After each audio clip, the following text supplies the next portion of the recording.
This is just showing the fact that the game is definitely still very universally loved. An 88 on Metacritic is extremely high. Most games would kill to have an 88 on Metacritic.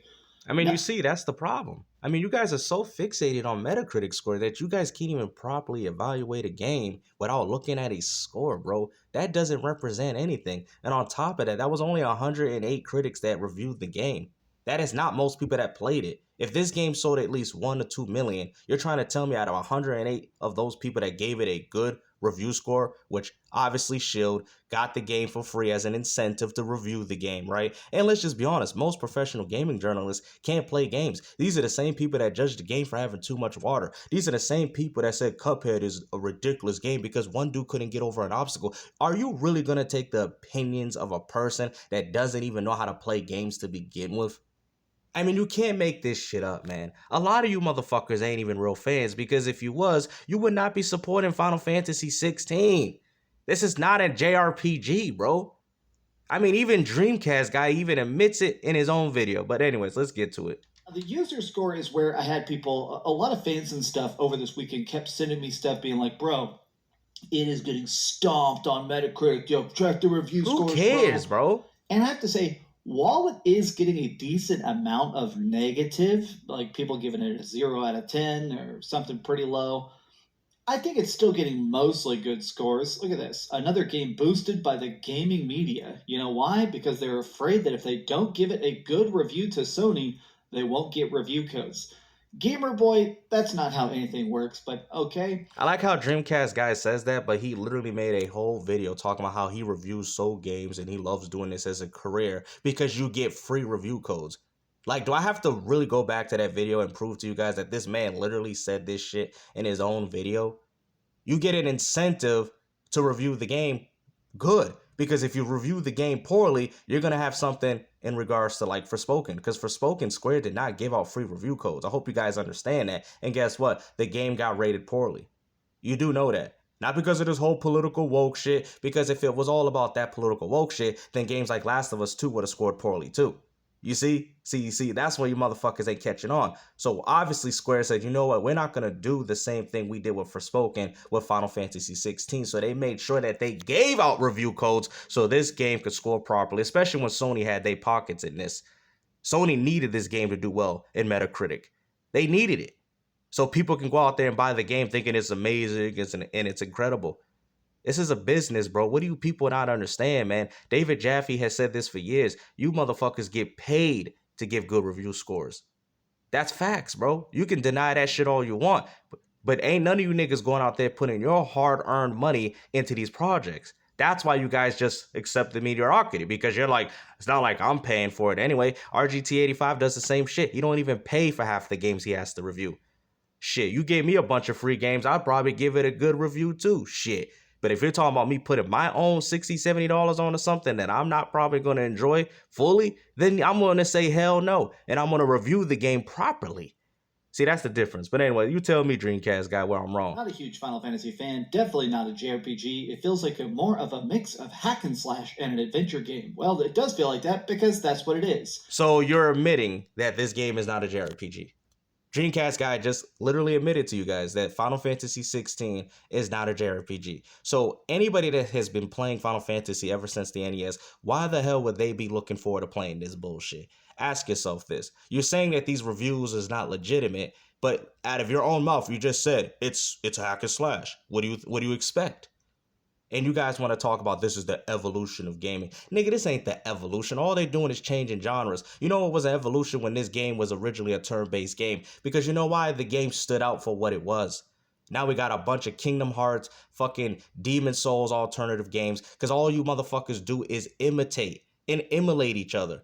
It's honestly embarrassing how many games play identically the same. Every game wants to be Souls. Every game wants to be Final Fantasy want to be Devil May Cry now. The fact that you guys say we love variety, That's not true, because if you love variety, you will love for Final Fantasy to continue to stay a JRPG, and you will love for Devil May Cry to continue to be a hack and slash. That's like saying, oh wow, this is an evolution because they took the Gears of War formula and made it first person. Oh wow, Halo came through a new revelation because they took a first person shooter and made it a third person shooter instead. How the fuck is that an evolution, nigga? All y'all niggas is doing is changing genres, bro, at this point. Oh, I want to play NBA 2K, but I want it to be more like Grand Theft Auto. Then go play Grand Theft Auto. I want to drive when I go to my park. I want to drive in my ride and pull up on the park like how I do in real life. Then obviously you don't want a basketball game. You want a Grand Theft Auto game. Go play that. Go play that. See, that's the problem with you people. You guys are actually out here alienating real fans that actually enjoy the genres of these games for what they were. And this is the problem. I wanted to take a look though at this main one that people have been upvoting because it's actually a very deep list of complaints. Now we're not going to go all the way through it, but I found it interesting that this person And you did said this decide game to was perfect. really, parse out their problems with Final Fantasy 16, and to a heavy degree, even though I actually think a lot of his points I do not share the opinion of. This is clearly a real post. This is clearly a I mean, the real other one was a person real that post too. actually does not enjoy the game. This isn't some troll that's given it a I zero mean, out the of guy 10. said he would have gave the game a 6 or 7. Like I said, I don't know how many of these are legitimate or not, but just from what I read prior, it seemed pretty legitimate. You know, it seemed like a real Final Fantasy fan that was actually hurt that the game is not what he wanted it to be. It's a hack and slash game. And if you don't like hack and slash games, then by all means, you're not going to like this game, especially if you've been playing a JRPG game with Final Fantasy for decades. So I want to take it seriously. But he says exploration finally opens up about 20 hours in, but it's unrewarding and empty. See, Wait, I find that so funny that you guys use that same argument with a game like Final Fantasy 13, which happens to be a true JRPG, but yet this same argument doesn't apply to the PlayStation fanboys defending this hack and slash bullshit. I guarantee if this game was multiplat, you guys would be hating on this game just like you did with Final Fantasy 13. But since it's on my PlayStation exclusive, those problems no longer coexist. The hypocrisy with you fools. too many cutscenes. Over half the game is uninteractive.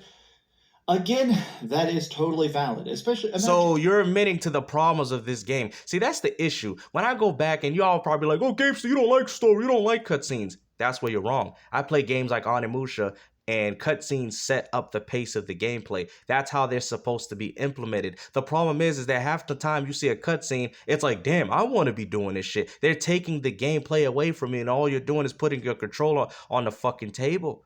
See, that's what you people don't understand. I love cutscenes. When I played Onimusha, and I'll just mention a particular scene, and he's like, even if I die, I will destroy you. And then the monster goes, and then there you go, combat right afterwards. It sets up the piece, it sets up the action pieces. Even games like God of War, when you play God of War and you're climbing up Mount Olympus with the Titans and fucking Poseidon looking down and Zeus and everybody's and they all jump down on you and all the minions jump down on you, guess what? Right back into the combat. See, I don't have a problem with cutscenes. I love cutscenes. I don't understand why people have this weird ideology that I don't like games with cutscenes. No, I just don't like cutscenes that go for 10, 20, 30 minutes, especially ones that are not even skippable, because that makes the game non-replayable. Every time I play Onimusha or Ninja Gaiden, it's like that badass cutscene right before you're about to fight that badass boss. I love it because it sets up the pace of the game. That's what cutscenes are supposed to be. Cutscenes should not have majority of the gameplay. But unfortunately, you guys defend this. You guys defend this, saying it's justified. Go read a novel. Go watch a movie if all you want to do is put your controller on the fucking table and watch something. Because, nigga, I actually want to hit these buttons, man. No wonder your controllers don't break, people, because half the time you're just watching shit on your TV anyway. if this is your first Final Fantasy, if they said they wanted this to be a big hack and slashy game, I imagine you did go from Devil May Cry to this. Now, obviously, Devil May Cry isn't a RPG, but I can understand how that would be very off-putting. Of like, all right, I'm ready to try Final Fantasy for the first time, and then you just end up sitting there eating popcorn for 20 hours. Linear and corridor-like Final Fantasy, but this game's perfect. Tier level design. This is just wrong. In my opinion, this isn't just in my opinion, this is just misinformation. I don't think it's corridor-like Final Fantasy 13 whatsoever. The maps are what they call open zone, where you get a chance to wander around and interact with stuff. To call it corridor like, in my opinion, is just a He says very corridor like Final Fantasy 13 tier level design. Actually, he's very right about that. He's very right. Or you can at least go as far as maybe Final Fantasy 10, which is still very similar. It's still open. You can still wander around, but there's really no purpose to do so. I'd probably say more like Final Fantasy 10. Now, if we're talking about 13 Endgame with Grand Pulse, that's a complete lie because there's nothing like that in Final Fantasy 16. You see what I'm saying? As you can see, it's empty, uninteractive, and it's boring. Actually, Final Fantasy 13 Endgame is actually pretty good. You guys have to give it an opportunity. I know you hate the linearity of 13, but also too 10 had linearity too, and you guys were able to, go through that. I'm telling you, once you get to Grand Post, the game becomes a lot better. It really does. You know what I'm saying? Well, this game just sucks from beginning all the way to the end, it seems. very deep misunderstanding of the game and the side quests, and even the I exploration. mean, you just It said his shit lacks was legit. RPG elements, and the ones present feel tacked on. Weapons, accessories, items, and build progression are an afterthought. Damn. They're nothing more than stat sticks. I Damn. mean, to be fair, as a person that's beat every single Final Fantasy, even the weird spin offs like Chocobo Dungeon and stuff like that, a lot of the time that is how they are, is that usually the stat stick you're equipping is some sort of passive bonus and usually an immunity, like a +5 attack. Hey guys, random question. Is I it mean, this bad to dude is a swallow a fraud, line bro. when you're I'm throwing up? sorry. This guy's a straight Andy, fraud. did you? Poison resist, or it makes it so that if you die you can auto revive if you get like the fairy earrings in FF9. But it's funny to me that people, I don't know, I think part of this comes down to the fact that people weren't exactly sure how this would work compared to other Final Fantasies. I think the appeal of the action is ended up having this like inverse effect where a lot of people are seeing the game and going, "Oh man, this is not quite as over the top as I hoped." Because it's not a Severe Final pacing Fantasy game. issues, bland side characters except for Sid. Combat is far too easy and requires no strategy. Mid boss checkpoints, poor enemy Damn. variety. Some of Oh, this stuff man. I feel like does just come down to taste. I enjoy the quests and the characters and the people that come with us quite a bit, but I will agree the side quests are about as paper thin as something can possibly. So apparently what you're saying that this game is not replayable. Oh, well, there goes your answer. I don't want to buy this shit. Because everybody knows that Final Fantasy, when you play these games, it's all about them side quests, baby. Why the hell would I want to go through this main story shit again? You know what I mean? It's not that enjoyable. You're trying to tell me even Final Fantasy X probably had better side content than this shit, and that was a linear game in the series. Fuck this game, dude. I can't believe people like Dreamcast guy are actually out here defending this abomination of a fucking game. Be. Now, I wanted to take a look at this because here's a tweet that was definitely made in good faith that Bro, I'm done. I don't even care no more, bro. Like, you have no credibility when it comes to this shit, bro.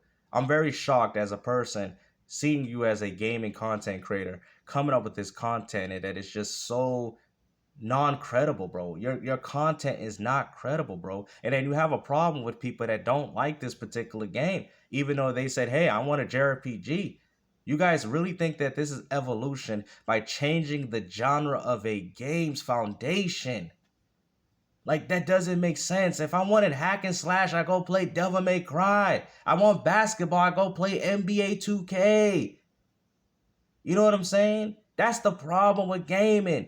You motherfuckers are fake fans. You are getting into these hobbies. You are getting to the interests of other people's genres and telling them what the hell needs to be changed and what the hell needs to be done. Well, we don't want to do the same shit. Well, if you get tired of Final Fantasy being turn-based, go play something else. Okay? You guys say turn-based RPGs are outdated, but all you motherfuckers go out and buy Pokemon. You're a fucking hypocrite. Stop the bullshit. Stop the fucking cap. Be a real gamer for once and tell the shit like it is, bruh. Y'all motherfuckers need to start sharing my videos, man, to get this fucking word out because I am sick and tired of people like this spreading this type of garbage ass rhetoric in my community. People like, your community, there's communities for everybody. Stop the gatekeeping. I care so much about my community that I'm willing, even if it takes even if the takes is very controversial, I'm willing to take on these controversial takes. You know why? Because I love my industry. I could not see my industry being this mediocre. I'm sorry, bro. I know what good gaming is about. I came from the golden era of gaming. I know what gaming is all about. But I'm not going to stand for this shit. I'm going to be vocal and I'm going to let motherfuckers know. Because this shit is definitely unacceptable. And there's a lot of real Final Fantasy fans that I'm telling you, they think this game is garbage. They do. The only ones probably liking this game are the ones that are accepting mediocrity, the PlayStation fanboy community, and who else? And hack and slash fans. That's it. Why would I want to play this shallow ass hack and slash game when you got better games in comparison like Bayonetta and Devil May Cry? Why would I want to play this, dude? Seriously. Ask yourself. When I play Resident Evil, I want survival horror. When I play Gears of War, I want an action shooter. I want particular things in the games and the genres that I want to go. See, the problem is with you people, y'all people want to take your suggestions from games that you guys adamantly enjoy and insert it into another franchise. That is unacceptable and that is wrong. That's like somebody watching a like let's say for example, I don't know much about this, but let's say if somebody likes a Netflix show and it's about romance. Oh, I don't really care for romance. They need to take that romantic shit and make it action. Why should they do that? Just don't watch it. Don't watch it. You know, it would be interesting, but you know, if that romance show, you know, it'd be interesting if they just added action to it. Then go watch one with action. Why you got to affect other people's hobbies? Why you got to go and infiltrate and tell people, oh, they need to change it to my ways? You know, because I like action. Or, you know, I got a better example. I like Dragon Ball. Why is this anime all about solving mysteries and shit? Why can't the guy just punch the nigga in the face like Dragon Ball? You know what I'm saying? You know what I mean? Man, I mean, Goku, he ain't the strongest character either. They don't got no nigga. That show sucks, man. Until they had a nigga named Goku in that shit, then that shit good. That shit, that mindset is ignorant and it is very dangerous to the gaming community. It's actually dangerous to society as a whole. So I'm advising all you people that have these mindsets, fanboys alike, stop the bullshit, man. Let's keep shit consistently. I happen to be a real Final Fantasy fan, but Final Fantasy has been dead for me for quite some time, and it's now time for the fans that did accept the mediocrity to now accept it with 16, because look how bad your shit has become over the years. You hated us, now you love us. You know what I'm saying? You hate us, but we try to tell you, we try to protect the community. And look, the ones that decided to accept the mediocrity, now look what your game has become. And now you probably looking at it like, damn, I should have took a stand when the time was right. That's why I make these videos. You guys think I make these videos for my own satisfactory. Oh, you make these videos. No, I do it for the better of you guys, man. I'm trying to let you niggas know so you can open up your minds and be like, hold on, man, this is unacceptable. We need to make some fucking fundamental changes in this. But instead, you would rather fight with me just like you fight with Jesus. You know, you fight with everybody. You fight with everybody trying to help you. And that's the problem with the world, and that's the problem with the human race. You fight with people only willing to help you. You feel me? I care so much about my industry, but I'm like, God, man, you guys can sit there, create, and destroy whatever I've created. Anyways, and hope you guys enjoyed this video. Facts.